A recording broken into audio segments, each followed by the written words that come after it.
What's good, everybody? It's your boy, O'Shea Duke Jackson, back at it again with another episode of The Celebrity Junk.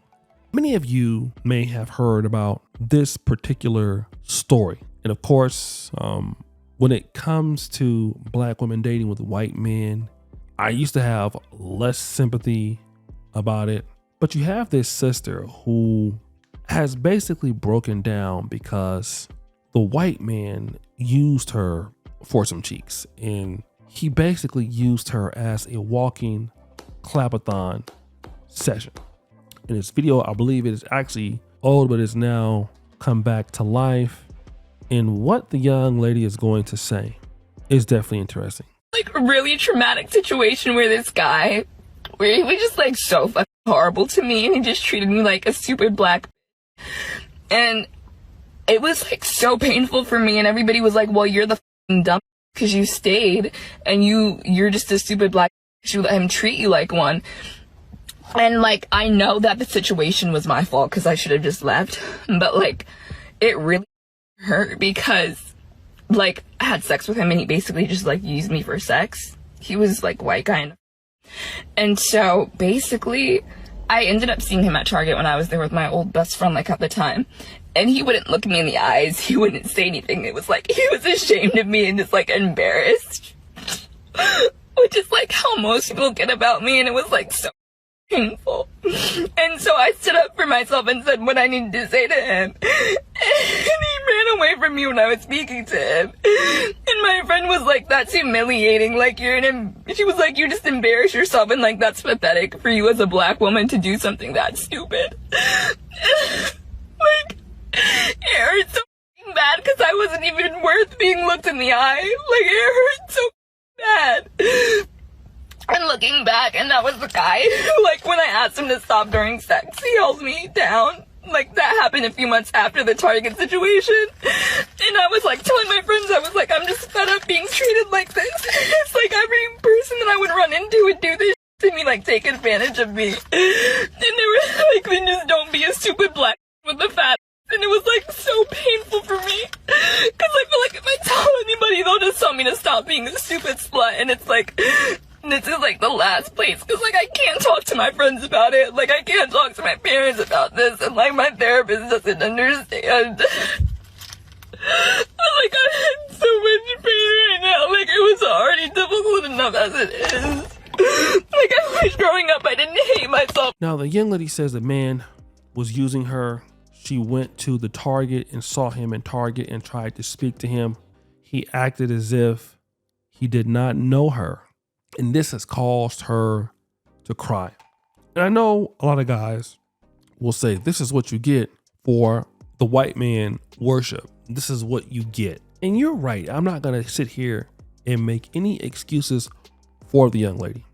I will say on her behalf, she's never talked about a negative experience with black men. We may also assume that because she's dark skinned, that maybe, she might not have gotten approached by a lot of black people.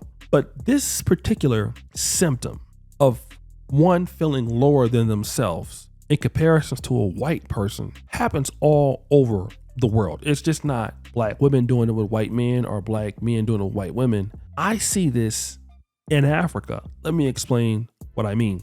I've lived in Uganda and been going to the country since 2017. Whenever I see Africans interacting with whites, and this is not all the time, but most of the times, it is from a position of servitude and a position of wanting to be accepted at the expense of putting down one's own individual culture or meritocracy. That means you will disavow a competent Ugandan in order to give an opportunity to some persons or persons of the vanilla skin tone simply because that person is white. And I've seen this happen many times. There was a situation where there was a nonprofit called There Are No White Saviors, or No white saviors allowed. I forgot the name of the particular situation, but there was a white lady from No More White Saviors. There was a white lady, I believe, named Chrissy, if I'm not mistaken. She was from Philadelphia, and this lady was a BBW. Her name was Kelsey, not Chrissy, I'm sorry. And then basically what the lady did is she was stealing money from the organization. Not only was she supposed to be helping protect against racist whites, she became one, stealing money from the group, then getting her cheeks clapped by black men, taking the black men out there, and then actually putting her hands on black women. And when that situation came about, I thought about this same thing that we're seeing today, which black people putting themselves at the behest of whites, trying to be accepted when they may never accept you. They probably won't.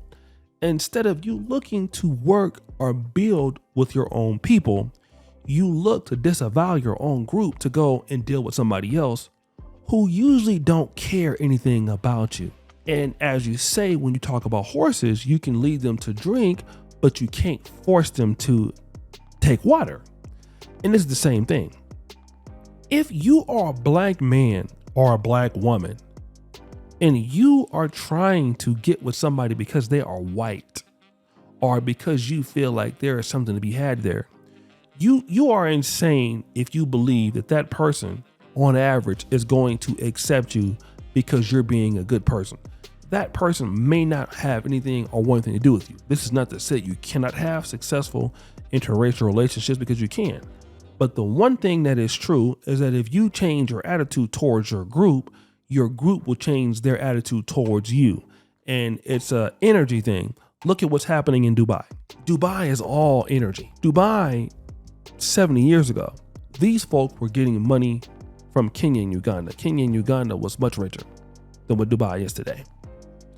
In fact, Uganda in the early 60s under Milton Obote was on the same path of development as Japan, as Singapore. We all know how that has changed for the country, but that's just to give you somewhat of an example.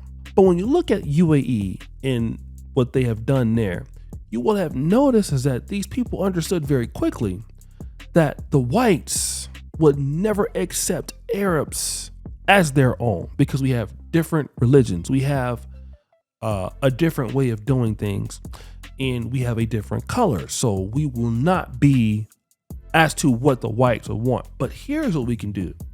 We have the potential to invest in our own self. And if we would give our own self an opportunity, then surely we have the ability to grow. And that's all UAE has done in the Arab world. They've grown tremendously. They've invested into their talent. And now everybody wants to live in Dubai. All the Africans are going to work in Dubai. People are going to go get their cheeks clapped in Dubai. Big restaurants and big firms want to set up in the UAE because of the spending power. And that is all because of investing into one's idea, into oneself. That's what happens. And so for this young lady who's crying over white Zaddy and getting rejected, it should let her know that you go where you are appreciated. And if you were dealing with a black dude, that probably wouldn't have happened. But so many blacks do it all the time. And then they experience that same situation. Then you end up looking stupid. You end up looking dusty. You end up down bad. And then now you feel stupid. So guys, what do you think? It's your boy O'Shea Dude Jackson back at it again with another episode of The Celebrity Junk. I appreciate you for all that you do. Subscribe to the bell. We're out.